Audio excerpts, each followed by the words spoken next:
Bienvenidos a High en Costa Rica, el programa de la comunidad judía costarricense. Entrevistas, música y temas de interés sobre el acontecer nacional y comunitario. High en Costa Rica, comenzamos ahora.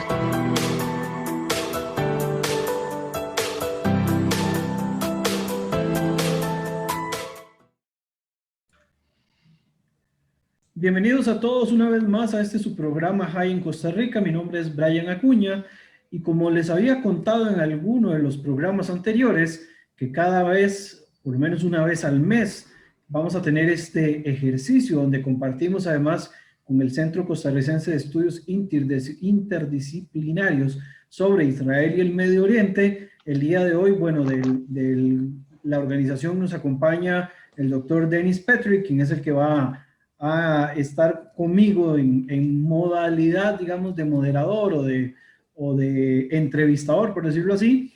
Y hoy, pues, giramos la invitación para tener la presencia de dos personas que están muy metidos en el ambiente diplomático y en el ambiente académico. Bueno, ya don Rodrigo Carreras, diplomático costarricense, bueno, ya retirado, pero como dijimos la otra vez, los diplomáticos lo son hasta el último día de sus vidas.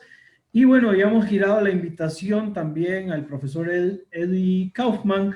Hasta este momento, pues no se nos ha sumado. Si en unos minutos, pues aparece, pues también lo entrevistaremos, pero vamos a aprovechar, por supuesto, el bagaje y la experiencia que tiene don Rodrigo en esta materia. Ya nos había compartido un poco en la otra oportunidad que tuvimos la dicha de poder compartir con él. Bueno, primero que nada, don Rodrigo, Denis, bienvenidos a High en Costa Rica y muchas gracias por acompañarme en este programa. Muchas gracias, es un gusto estar con ustedes. Conocer a Denis también es muy bueno. Igualmente, es un placer. Gracias por la invitación, Brian. Bueno, como les había comentado anteriormente, el Centro Costarricense de Estudios Interdisciplinarios sobre Israel y el Medio Oriente, que es un think tank que tiene su sede acá en Costa Rica, la idea es ver la geopolítica del Medio Oriente con una visión costarricense, una visión que por supuesto va de la mano con la idiosincrasia costarricense, donde además el tema de la desmilitarización o el tema de la paz es un elemento importante. Obviamente sabemos las dificultades para poder llegar a ella, pero no queremos dejar de trabajar en aras de poder encontrar un tipo de solución a varios de los conflictos de la región, incluyendo, por supuesto, el conflicto entre palestinos e israelíes. En la ocasión anterior que nos acompañó don Rodrigo en este programa de High en Costa Rica, empezamos a mencionar un poco de un proyecto que estuvieron trabajando varios diplomáticos, académicos, tanto israelíes como palestinos. Académicos. Y obviamente tuvieron algún tipo de soporte por parte de gente involucrada en la vía diplomática, incluyendo don Rodrigo, que estuvo ahí un poco de cerca para la noción de un Estado palestino desmilitarizado. También con la última ocasión que estuvimos con el Centro Costarricense de Estudios Interdisciplinarios sobre Israel y el Medio Oriente, también hablamos un poco de este tema y hoy quisimos profundizar, por eso fue que giramos esta invitación tanto a don Rodrigo como a don Edward Kaufman, y tal vez don Rodrigo preguntarle así de entrada, ¿cuáles opciones reales con respecto a este proyecto ve usted, digamos, en la noción de que se pueda gestar un Estado palestino desmilitarizado cuando a estas alturas ni siquiera se ha podido cuajar, regresar a la mesa de negociaciones entre las partes? ¿Cómo lo ve usted desde su perspectiva, tanto como diplomático como académico también? ¿Cómo lo ve usted que un proyecto así pueda cuajar de alguna forma? Es un tema muy interesante porque realmente el tema de un Estado desmilitarizado para Palestina es un tema que viene desde el principio de las conversaciones.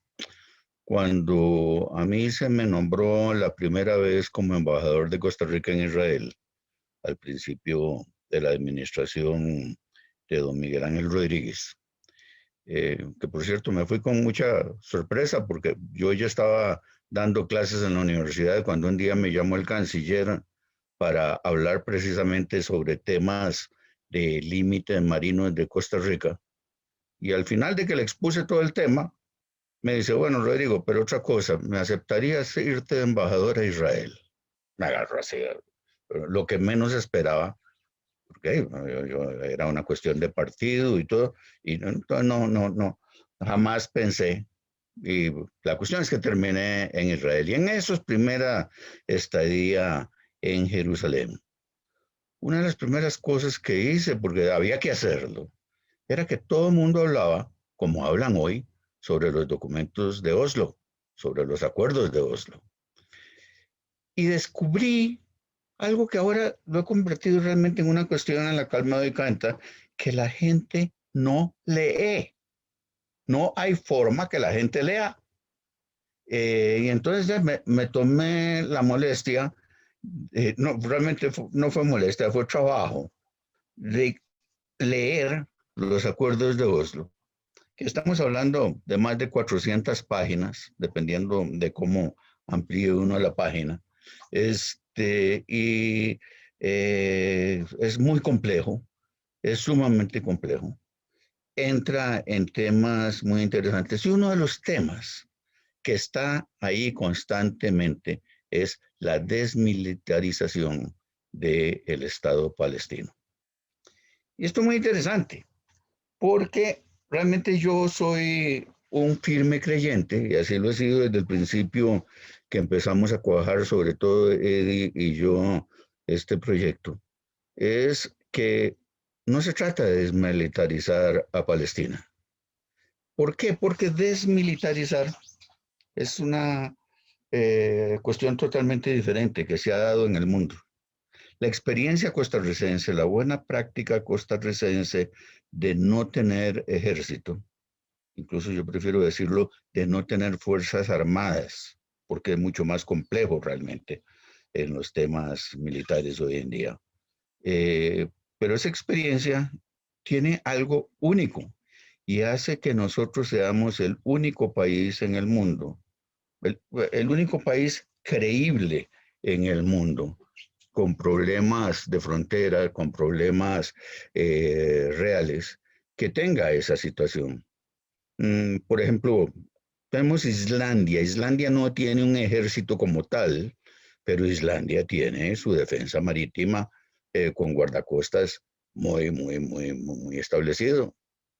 Hay gente que me dice, bueno, Japón. No, Japón es un estado precisamente desmilitarizado, pero sin embargo tiene el séptimo ejército más grande del mundo, la séptima fuerzas armadas más grande del mundo. Por otra parte, nos ponemos a ver, realmente encontramos que es que desmilitarizado, y así se lo dije al presidente Arafat, que estando yo en Israel, resulta que nos visita el presidente de la Asamblea Legislativa, amigo de todos nosotros, Luis Fishman, y con los jefes de fracción de los principales partidos de liberación de Costa Rica, Liberación Nacional entre ellos. Y en la visita les arreglé una conversación, una visita para conversar con el presidente Arafat en la Mucata. Allá fuimos a dar, y no fue difícil hacerlo, porque ya teníamos un contacto. Costa Rica, a pesar de tener su embajada en Jerusalén, ya nosotros habíamos empezado desde el gobierno de don José María Figueres, un esfuerzo que fue, nosotros estábamos creando una agencia de cooperación. Esto le va a gustar a Denis, que un país como Costa Rica se meta a tener su propia agencia de cooperación. Y establecimos una pequeña agencia de cooperación en que la filosofía era que nosotros hemos recibido cooperación de muchos países del mundo a lo largo de nuestros años de historia y sobre todo en los últimos, durante la época de la posguerra. Y algo nos ha quedado, como dice José María Figueres, la olla untada. Entonces, como tenemos la olla untada, podemos perfectamente ayudarle a otros países más pequeños, sobre todo nos enfocamos en países del Caribe, tratamos de dar ayuda electoral a Haití, por ejemplo, que estaba y está siempre en situaciones muy de necesidad, muy de precariedad en ese campo.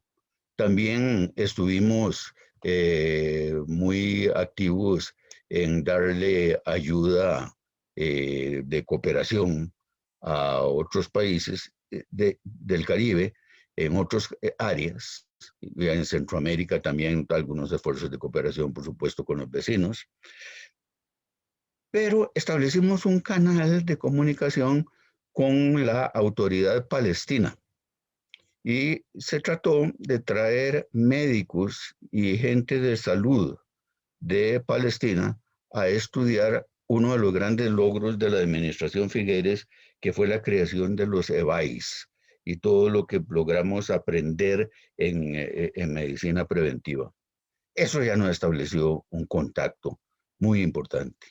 A mí siempre me decía un amigo ex canciller en Nicaragua, cuando yo era embajador en Nicaragua, unos años después, realmente el cargo más difícil que he tenido en mi vida, me decía, ustedes los costarricenses tienen una gran arma y es lo que tienen en salud y de veras el uso positivo de nuestras conquistas, de nuestra seguridad social, es algo que bien usado puede ayudar mucho en nuestra agencia de cooperación. Desafortunadamente la agencia de cooperación nuestra se terminó, pero ya estando yo después de ese periodo en que yo había sido vicecanciller, me tocó ese periodo de que me mandaran de la noche a la mañana a Jerusalén como embajador de Costa Rica. Entonces ya continué el contacto con la autoridad palestina. Y eso es muy interesante. Eso es muy interesante, ¿por qué? Porque nosotros no teníamos relaciones con ningún otro país árabe, con excepción de Marruecos, que lo logramos establecer durante el gobierno de don Oscar Arias, porque teníamos la embajada en Jerusalén. Sin embargo, teníamos una comunicación debajo de la mesa con la Autoridad Nacional Palestina por esa experiencia de compartir nuestra buena práctica médica.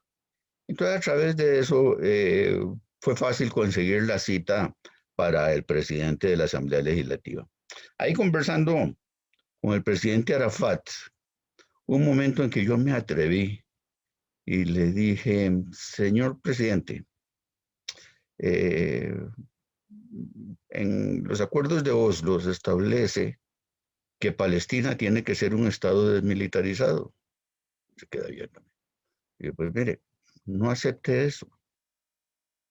¿Por qué? Porque un estado desmilitarizado es un país al cual le han impuesto la desmilitarización. Yo quiero proponerle a usted la opción de Costa Rica, la experiencia costarricense.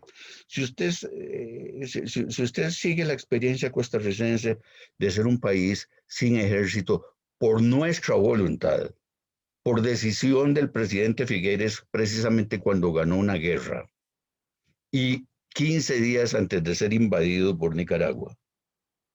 Hombre, es una cosa diferente. Él nada más me volvió a ver y me dice, le temblaba el labio con el problema de Parkinson que tenía, y me dice, pero señor embajador, es que si yo hago eso, ¿en qué voy a emplear a los miles de jóvenes palestinos? Dice, mire, si usted hace eso y usted se presenta a la Asamblea General de las Naciones Unidas con traje de civil, no con uniforme militar, y dice que va a seguir el ejemplo de Costa Rica, o si quiere no nos menciona, dice que va a ser un estado desmilitarizado, un estado sin ejército por su propia voluntad. La cantidad de ayuda que le va a caer de los holandeses, de los europeos, digo Holanda primero porque es el país más reconocido por su cooperación y fueron grandes maestros nuestros en nuestra agencia de cooperación. Si podemos hacer eso, usted la cantidad de inversiones que va a tener que traer muchachos de otros países árabes a que vengan a trabajar con ustedes en Palestina. A él no lo convencí, pero es interesante. A los días, haciendo una visita de cortesía con Elena Kogan, una costarricense casada con un palestino, una doctora en antropología, una mujer encantadora, que era muy metida, yo creo que todavía vive parte de su tiempo en Gaza. Con ella íbamos mucho a Gaza, con mi esposa, y no íbamos a hacer turismo, íbamos a conversar con el alcalde de Gaza, íbamos a conversar con las autoridades palestinas de Gaza, esto por supuesto antes de Hamas. Y fueron muy interesantes las experiencias positivas que tuvimos, tanto que estuvimos a punto de establecer una oficina de enlace costarricense en Gaza y para tener un contacto directo con la autoridad palestina, no a través de Ramallah, sino que a través de Gaza. Porque si hay algo que aprendí en Gaza, es que Gaza tiene todas las condiciones para efectivamente llegar a ser un Singapur. Pero no ha pasado. ¿Por qué? En primer lugar, por la culpa de las Naciones Unidas. Porque las Naciones Unidas se les ha olvidado su carta fundamental, la Carta de Naciones Unidas. La Carta Fundamental de Naciones Unidas en el capítulo 11 al 13 de la Carta establece la agencia fiduciaria.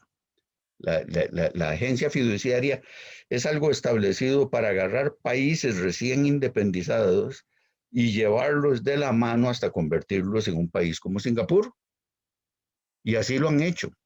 Tan lo han hecho con tanto éxito que se quedaron sin trabajo. En este momento, el último de los países en que esto se hizo fue allá en Indonesia, se me olvida en este momento el nombre del país, donde trabajó muy duro de Oliveira, el gran funcionario de Naciones Unidas brasilero, y han tenido mucho éxito. Entonces se quedaron sin trabajo, pero todavía existe, todavía está el salón y todavía está el presupuesto, que es lo más importante. Entonces perfectamente podrían ahí establecer lo necesario para sacar a Gaza del abandono en que está. ¿Por qué? Porque en Gaza me gustó una cosa mucho. Lo que más me gustó de Gaza es que la gente trabaja. La gente anda en sus carritos, en sus carretitas en aquella época, jalando cosas de un lado para otro, trabajando,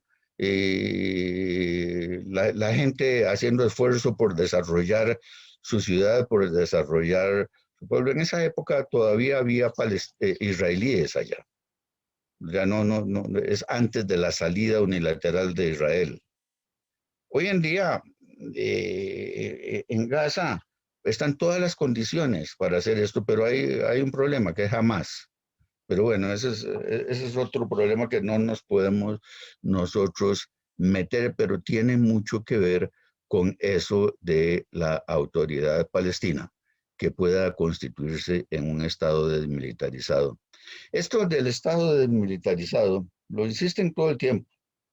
Años después de que hicimos esa presentación, el presidente Oscar Arias, en su segunda administración, visitó Israel y en su visita, conversando con las autoridades palestinas, trató de revivir el tema y el tema quedó ahí, tanto que el primer ministro Netanyahu se ha referido a él en muchas partes.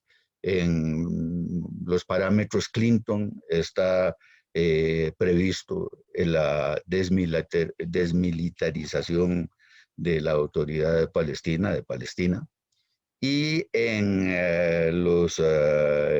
el gran acuerdo propuesto por el presidente Trump, también ocupa un lugar importante. O sea, el tema existe. Y esto de que el tema exista es muy importante en la historia de la región, porque realmente no hay nada nuevo bajo el sol. Muchos de los temas, este no, venía siendo planteado desde principios del siglo pasado. Es curioso, Israel, una de las curiosidades que tiene como país es que es un país que tuvo universidad antes de tener Estado, porque la Universidad Hebrea de Jerusalén se creó, así como el Hospital Hadassah, antes de que existiera un Estado israelí, muchos años antes. Y eso yo creo que nos muestra mucho de la filosofía con que hay que tomar las cosas.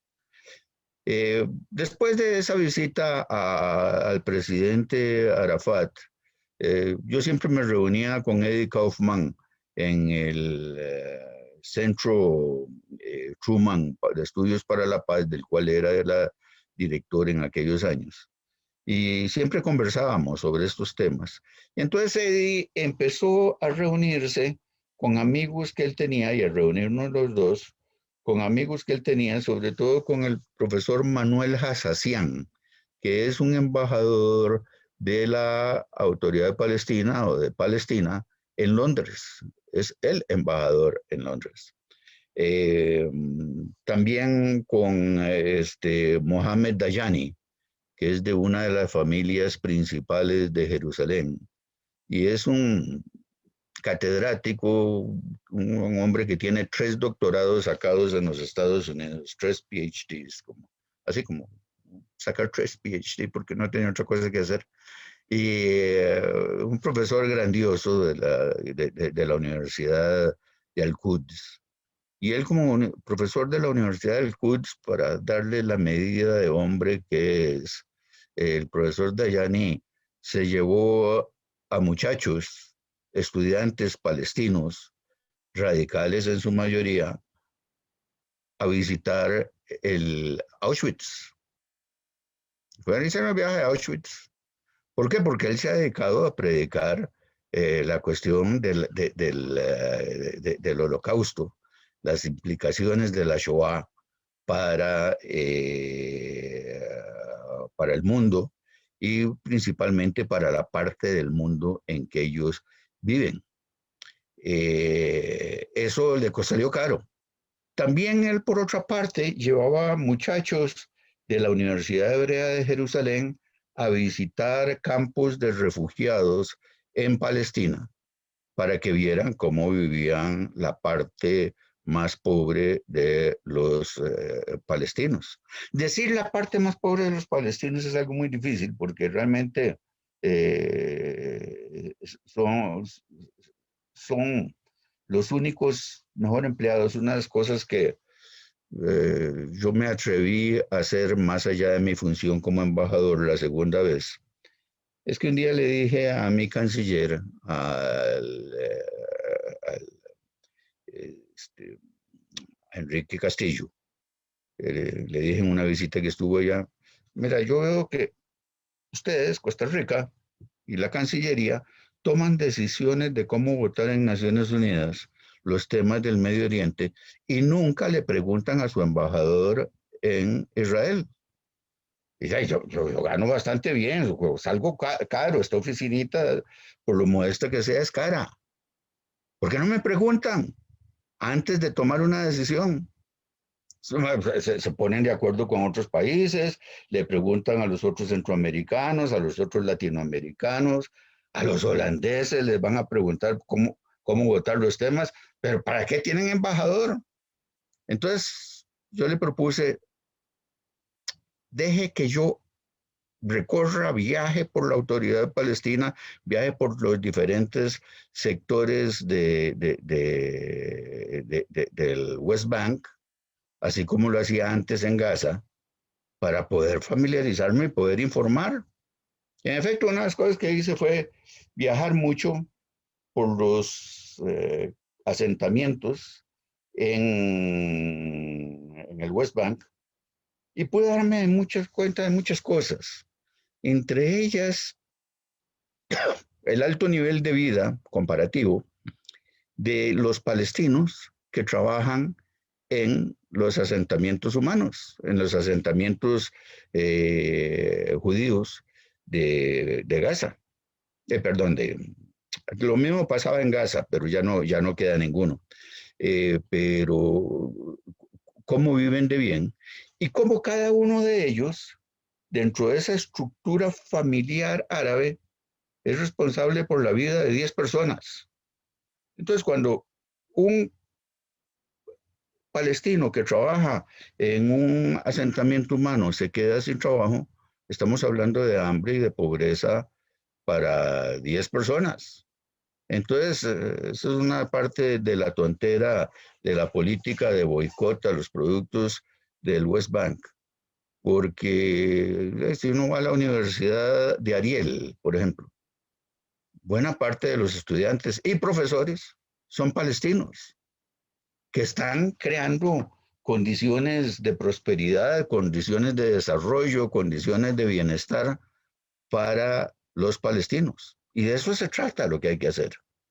Y buena parte de eso es el que tengan un Estado en que sigan el ejemplo nuestro. Para nosotros, yo siempre les ponía mucho énfasis y tuvimos la idea, lo que pasa es que nunca lo logramos concretar, tal vez parte por culpa nuestra, pero parte también porque ya se habían dado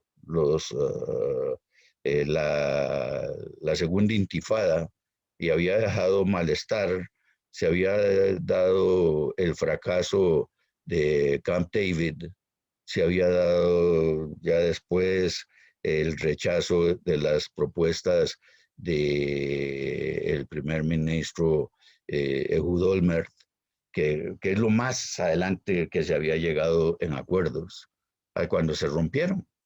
Entonces, ¿cómo se hace para que podamos volver ahí? La única forma de volver a eso es esperar que llegue el día después.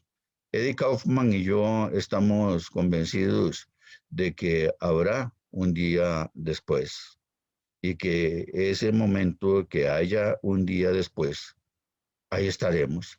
Y podremos hacer lo que dejamos sin hacer, que era traer oficiales de la policía palestina a nuestra escuela de policía, a nuestra fuerza pública, para ver cómo funciona, porque realmente el funcionamiento de la fuerza pública es algo muy complejo. El poder mantener un país sin ejército no es una cuestión de decirle a los policías, váyanse para la casa, a los soldados, y recoger y destruir las armas, hacer un bonfire en que se destruyen las armas. Eso no funciona. Lo que se trata es que hay que hacer estructuras porque todo país necesita la función de la seguridad. ¿Cómo se va a hacer para que la seguridad exista? Porque todo Estado, es imposible tener un Estado sin alguna forma de seguridad. Y Costa Rica tenemos una red muy, muy compleja. Tenemos la fuerza pública, por supuesto. Tenemos otras, como es la policía de tributaria. Eso yo les tengo mucho miedo. Todo lo que es la parte de la parte de aduanas, y todo es una estructura tan compleja que me hubiera gustado. Yo invité a Fernando Berrocal también, pero me hubiera gustado que él pudiera asistir porque tal vez en otra ocasión te recomiendo, porque él tiene un dominio de toda esa estructura tan compleja que habría que explicarle a los palestinos para que ellos puedan hacer lo mismo. Y es que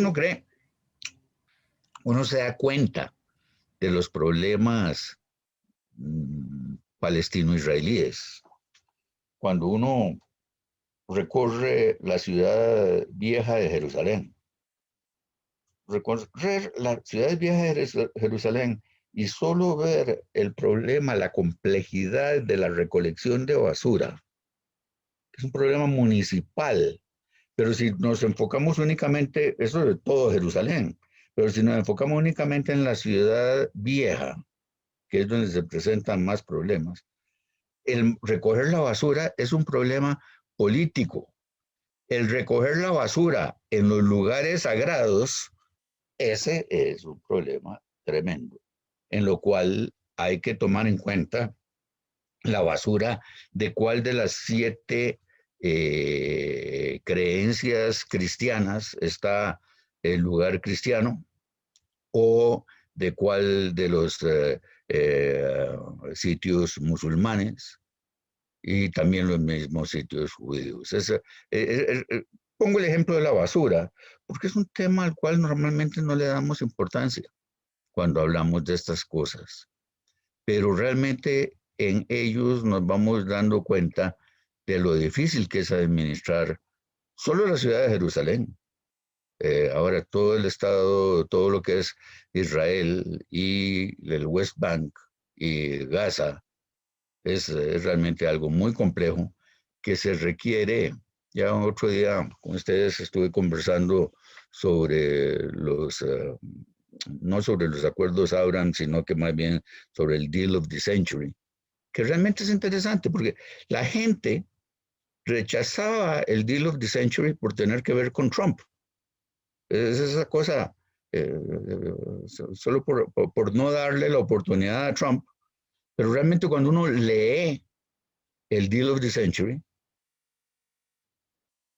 entra a analizar los problemas más serios y los problemas que han evitado que cuaje la relación, sobre todo en los cruces fronterizos y en todos los otros aspectos. Y si uno lo ve, va a darse cuenta de una realidad.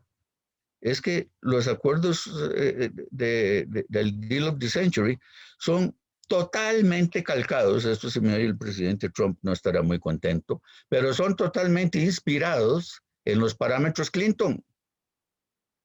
Todos los elementos de los parámetros Clinton están observados y cumplidos adecuadamente en el Deal of the Century. Ahora, el Deal of the Century tenía un problema. El problema más grave que tuvo el Deal of the Century es que desde el principio dicen, la primera página, todo esto depende de que la autoridad palestina los acepte. Si no los acepta, no. Y ya sabemos cómo es eso.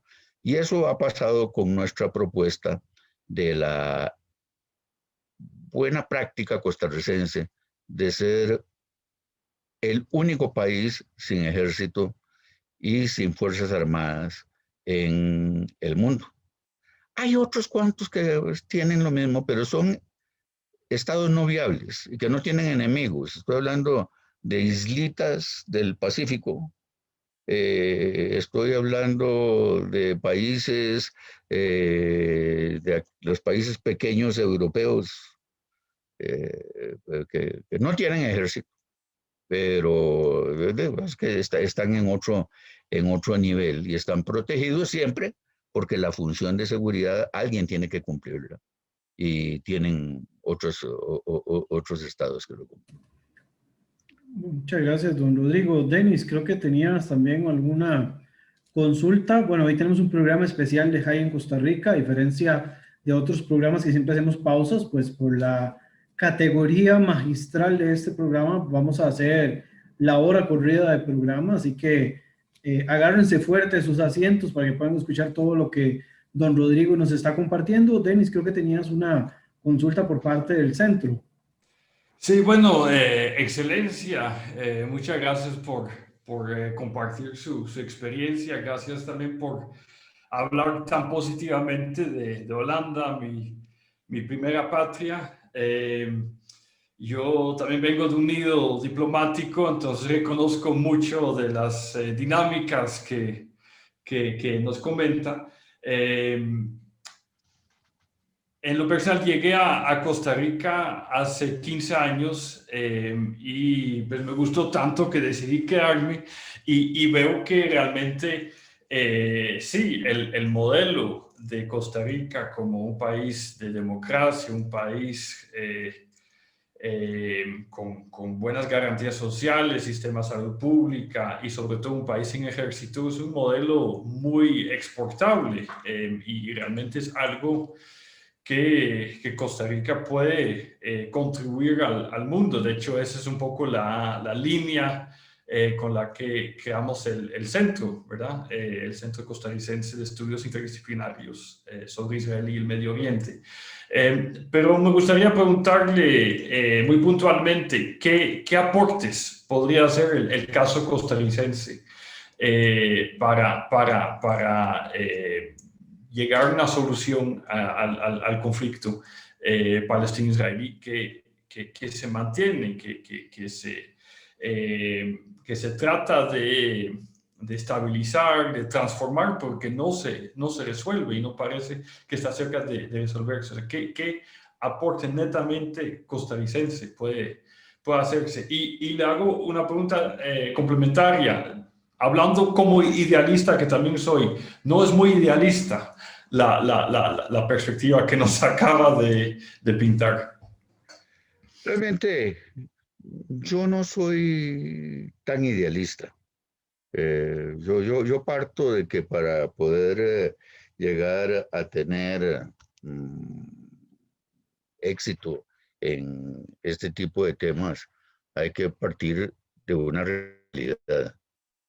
Por ejemplo, mucho de esto de la experiencia costarricense nos llega a través de una guerra civil que tuvimos, que fue muy difícil, fue más difícil que lo que los historiadores cuentan, porque los historiadores, sobre todo los historiadores modernos, tratan de deslegitimar y tratan de disminuir las situaciones. Pero la guerra civil que nosotros tuvimos en Costa Rica fue una guerra de proporciones, para la proporción costarricense, de inmenso nivel. Estamos hablando de una guerra, mi querido Denis, en que perdieron la vida, según los archivos que yo veía de mi padre, y mi padre tenía buenos archivos porque él era el capellán del Ejército de Liberación Nacional. Entonces, como capellán, le tocaba enterrar a los muertos. Y según los archivos de él, estamos hablando de 3.500 muertos. Ahora, 3.500 muertos. Mucha gente dirá, eso no es nada. Eso lo hacemos en una semana. Es que estoy hablando de 3.500 muertos en una Costa Rica, en aquel entonces, de 750,000 habitantes. En una guerra que duró 1 mes y medio. Pero la intensidad de la guerra fue tan tremenda que los odios que hubieran quedado de esa guerra, y aquí viene lo más importante, se evitaron gracias a un esfuerzo tremendo que hizo, perdonen que me refiera a mi familia, pero es que así es en la historia, porque mi padre fue designado para obtener lo mandaron como capellán cuando llegaron a Cartago, ya tomado Cartago, un grupo de diplomáticos del cuerpo diplomático acreditado en Costa Rica, a invitarlo a que fuera a la Embajada de México, a donde habría conversaciones de paz. Ya en ese momento, no voy a entrar son muchos detalles, ya se habían dado varios intentos, incluso intentos desde el Club Unión, para buscar armisticios en que se dejara la cosa como estaba, pero don Pepe Figueres no los quiso aceptar, tanto que don Pepe, cuando mandó al padre Núñez, le dice: padre Núñez, la instrucción que usted lleva es de regresar de San José con la rendición total e incondicional del gobierno. Hombre, fue muy fácil con esa tarea. Y él, yendo solo, no llevaba ninguna delegación, él era toda la delegación. Él nada más agarró su breviario, que ahí lo tengo, por cierto, y le tuvieron que mandar a hacer un traje entero a la carrera ahí en Cartago, un sastre, para que tuviera buena presentación durante las conferencias. Y allá fue a dar, allá lo llevaban y lo venían a dejar en la tarde los embajadores en carros cubiertos con todas las banderas. Y aún así de vez en cuando hubo tiroteos. Pero en el primer día, el padre Núñez se dio cuenta de una cosa, de que el gobierno oficial, el presidente, estaba dispuesto a la rendición total e incondicional, sujeto a la garantía de su vida y hacienda. Eso era lo único que pedía. Pero realmente el gobierno no era únicamente el gobierno y el ejército nacional, era tenían sus aliados, el Partido Comunista y sus aliados del partido de gobierno, con fuerzas irregulares. Y las fuerzas irregulares no eran problema tampoco. Ellos obedecían a su jefe. Pero los comunistas habían sido los más fuertes combatientes, habían sido los que habían causado más muertes entre el Ejército de Liberación Nacional. Entonces se reunieron, el padre le propuso a don Manuel Mora, bueno, ¿qué tal, Manuel, si nos reunimos esta noche a las 10 de la noche en el Alto de Ochomogo? Que era tierra de nadie, en tal y tal lugar. Y dice Manuel, pero me gusta la idea para reunirnos solo don Manuel Mora, José Figueres y el padre Núñez, los tres, desarmados y solos. Es, mi querido amigo, el único caso que yo he encontrado en la historia que para lograr la paz se encuentran tres de los más altos comandantes, en este caso estoy hablando del más alto del Ejército de Liberación Nacional y tal vez el más fuerte del sector de gobierno, que era el jefe del Partido Comunista. Se reunieron y en esa reunión lograron los acuerdos de Ochomogo, en el Pacto de Ochomogo, y a través de eso se pudo de ahí concretar la abolición del ejército. Cuando en Costa Rica se abole el ejército, unos meses después, don Pepe Figueres sabe que 15 días después íbamos a estar siendo invadidos por Nicaragua. Pues teníamos, voy a decirle, era inteligencia. Teníamos espías allá. Sabíamos lo que estaba pasando en Nicaragua. Sabíamos cómo se estaban preparando. Sabíamos todo. Sabíamos cómo se habían reunido en Costa Rica mientras estaban las reuniones en la Embajada de México. Y entonces, don Pepe decide abolir el ejército. ¿Por qué decidió eso don Pepe? Porque sabía que existía, y este era un archivo porque nunca se había usado, el Pacto de Río de Janeiro, el Tratado de Asistencia Recíproca de Río de Janeiro. Era un tratado de la guerra que establecía que si un país de América Latina, del hemisferio, era atacado por una potencia extracontinental, o si alguno de los países atacaba al otro, los demás acudirían en defensa de estos. Creyendo en eso, don Pepe Figueres decide el 1 de enero dar el mazazo en el Museo Nacional, que antes estaba repleto de balas, de los huecos de las balas de un golpe de Estado posterior. Estos imbéciles lo mandaron a repellar para repellar la historia, para dar la idea de que nosotros hemos sido un país pacífico toda la vida, ignorando, cancelando toda nuestra historia en la que hemos tenido. La gente dice que es que en Costa Rica nunca hemos tenido guerras. Nunca han leído a don Rafael Obregón Loría en su magnífico libro conflictos militares y políticos de Costa Rica, la cantidad de muertos. Más bien los centroamericanos creían que los costarricenses éramos muy violentos por la cantidad de pleitos que teníamos entre nosotros causándonos muertes. Bueno, esas son las cosas que se presentan, pero funcionó.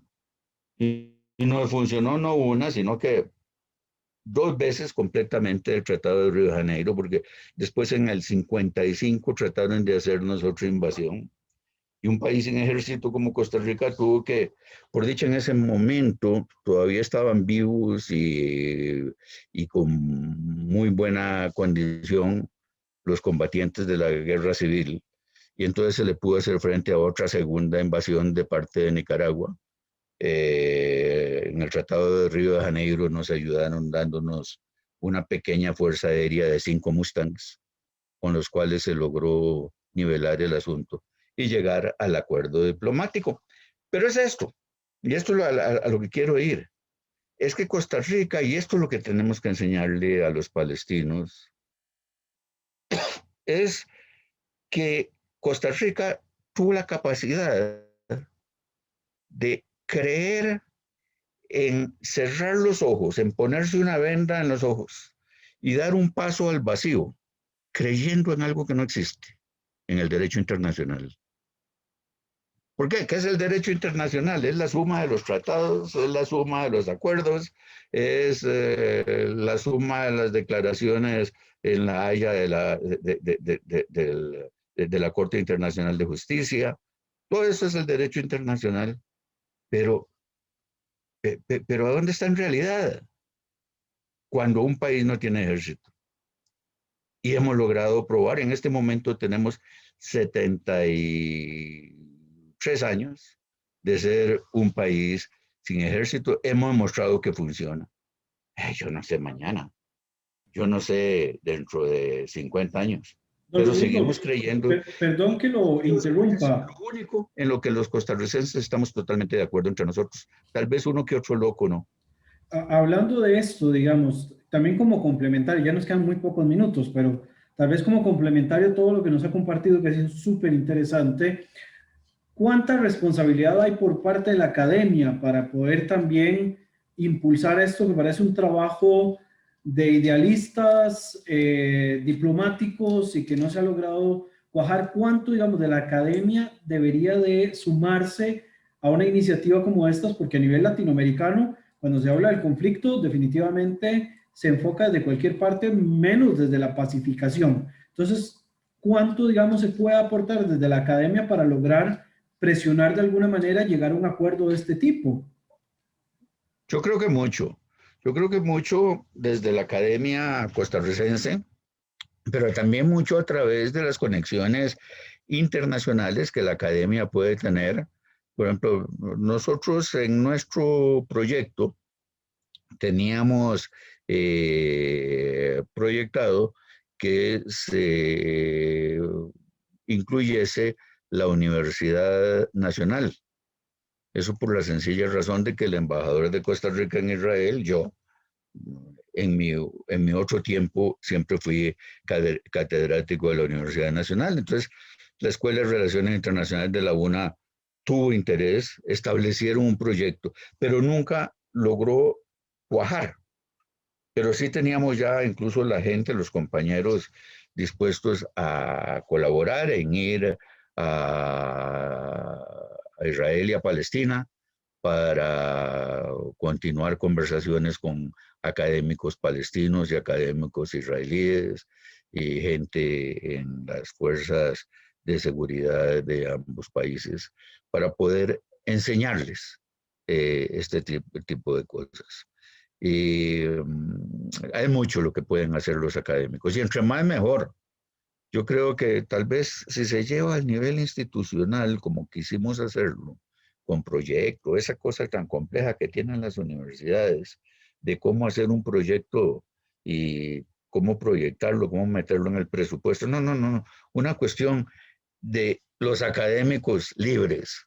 Podemos todos juntos poder hacer un gran esfuerzo en conversaciones, todos tenemos algún amigo palestino, todos tenemos algún amigo árabe. Son temas sobre los cuales, hablando, simplemente conversando, podemos darle un impulso muy importante. Perfecto. Denny, no sé si querrás agregar algo, ya nos quedan un par de minutos, si acaso, para terminar el programa. No sé si quieres agregar algo. Por supuesto que, bueno, lástima, no se pudo conectar finalmente don Eddie Kaufman, pero creo que no nos habría bastado la hora después de ver toda la información que don Rodrigo nos pudo compartir. No sé, Denny, si vos querés compartirnos algo más para darle unas últimas palabras a don Rodrigo. Sí, sí, quizás una pregunta complementaria. El contexto de Costa Rica pues sirve de inspiración, estamos de acuerdo, para los palestinos, para los israelíes también, supondría, pero no es que el contexto pues, cultural, político, social es totalmente distinto, realmente es comparable. ¿Cuáles son los pasos que usted recomendaría desde su experiencia para avanzar ahora sí en una pacificación allá Mira, en Medio Oriente? cuando yo conversé este tema con el presidente Arafat, yo creía que nadie me estaba prestando atención y lo estaba haciendo así, idealistamente. El embajador aburrido atendiendo al presidente de la Asamblea Legislativa y a los jefes de fracción. A veces uno está en estas cosas y uno dice, ¿qué hablo? Me acuerdo en una reunión en Cartagena de Indias, que por orden alfabético me tocaba a la par mía Fidel Castro. Y ahí, ¿yo de qué iba a hablar con Fidel Castro? Y ahí, les recordé que cuando yo era niño había empacado armas para mandarle a la Sierra Maestra. Y eso, empezamos tamaña conversación en que me contó cosas maravillosas, como que si no hubiera sido por las armas que don José Figueres le mandó a la Sierra Maestra, lo hubieran hecho pedazos en la Sierra Maestra y la historia hubiera cambiado. He tenido diferentes tipos de reacciones cuando cuento esto a amigos cubanos. Pero es muy interesante porque ese tipo de cuestiones están ahí, tenemos diferencias, sí, pero cuando yo se lo presenté al presidente Arafat, días después en Gaza, los de la autoridad que estaban ahí mismo, que estaban en la Mocata el día de la conversación, miembros estaban interesados y me preguntaron por el tema. Porque realmente para ellos es un problema. Es algo que está en todos los documentos y todas las propuestas de paz. Algún día van a tener que enfocar ese tema. Porque no es nada nuevo. Es algo que siempre ha estado ahí. Ahora, nosotros somos la salida, somos la respuesta para ellos de cómo no ser un estado desmilitarizado, cómo poder tener, como tienen, una fuerza de policía creíble, una fuerza de policía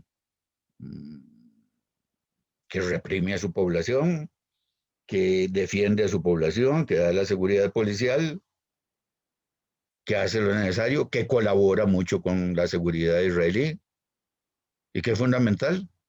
Eso siempre va a ser necesario, de eso no nos podemos deshacer, pero les podemos enseñar el cómo y tenemos la experiencia. Ese es el aporte más grande que tenemos. Poderles mostrar cómo nos ha funcionado a nosotros. Y francamente la cantidad de conflictos en Centroamérica, ahora estamos un poquito tranquilos, pero hace unos años, cuando estábamos con las situaciones en El Salvador, con el Frente Farabundo Martí para la Liberación Nacional, en Nicaragua con las Contra, con los Estados Unidos, con la Unión Soviética, con Cuba, aquí es interesante, aquí vos ibas a cualquier hotel y era un poquitico el ambiente de Casablanca, lleno de espías y gente rara que llegaban periodistas. Solo faltaba que apareciera de un momento a otro alguien tocando el tema de Casablanca. Perfecto, Rodrigo. Bueno, muchísimas gracias por el tiempo, por todo lo que nos ha compartido una vez más. Ya lo habíamos tenido el señor embajador Rodrigo Carreras, ex embajador de Costa Rica en Israel. Así también estuvo como embajador en Cuba, en Nicaragua, fue también embajador en Brasil también. Y estuvo el representante para Grecia, o para Chipre fue. Chipre y también en Turquía. Y en Turquía. Y agradecerle por el tiempo, por todo el material que nos ha compartido. Denis, no sé, tus últimas palabras para terminar el programa el día de hoy. No, nada más agradecer a don Rodrigo por sus aportes, por la inspiración y pues también por haber tenido la valentía de promover esta visión internacionalmente, porque es cierto, siempre existe el riesgo de que bueno, siempre lo decimos desde Holanda, que ese es un país tan pequeño en el mundo y bueno, realmente no es tan pequeño si vemos la población, sobre todo en comparación con Costa Rica, pero el hecho que hayan tomado en serio a Costa Rica, a sus representantes en la escena internacional, también para estos temas, pues es algo muy, muy valioso. Así que muchas gracias. Yo siempre he creído que Costa Rica es como un perrito pequinés. Dice la leyenda de los chinos que el perrito pequinés originalmente era un perro grandísimo, pero que algún genetista malvado fue reduciéndolo hasta llevarlo a ser el perrito que es. Pero el perrito no lo sabe. El perrito cree que sigue siendo grande y por eso son muy bravos. Así pasa con Costa Rica. Bueno, pues aquí desde el perrito pequinés y su capital en San José, pues les agradecemos a todos por habernos acompañado una vez más en el programa JAI en Costa Rica. Hoy, como por lo menos una vez al mes estamos intentando, con los amigos y compañeros del Centro Costarricense de Estudios Interdisciplinarios sobre Israel y el Medio Oriente. Hoy, bueno, tuvimos al señor embajador Rodrigo Carreras y tuvimos al doctor Denis Petrik, quien además de ser parte del think tank, es profesor en la Universidad de La Haya, es profesor invitado de la Universidad de Bar-Ilan y es profesor de la Universidad de la Ciencia y Tecnología, ULACIT, acá en Costa Rica. Don Rodrigo, Denis, muchísimas gracias y a todos ustedes los esperamos en nuestro próximo programa. Gracias por la oportunidad de estar acá con ustedes. Así sea y les agradecemos a ustedes. Nos escuchamos el próximo martes aquí en JAI en Costa Rica. Un fuerte abrazo. Ok, gracias. Hasta luego. Que Dios me los bendiga. Gracias. תנו לשמש לעלות לבוקר להאיר, הזעקה שבתפילות אותנו לא תאיר.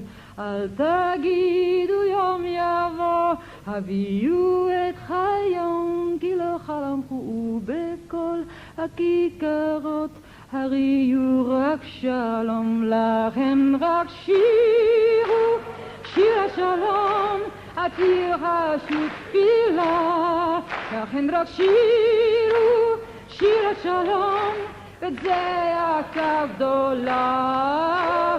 לה לה לה לה לה לה לה לה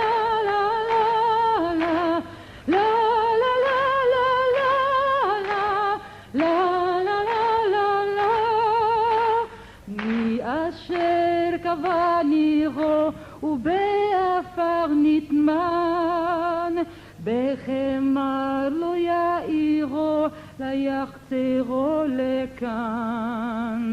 אל תגידו יום יבוא, הביאו את היום, כי לא חלום הוא בכל הכיכרות, הריעו רק שלום, לכן רק שירו שיר השלום, עתיר השותפילה, לכן רק שירו שיר השלום, בזעקה גדולה.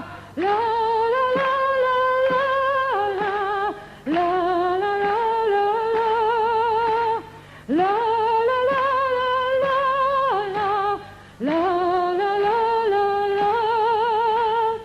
you very much.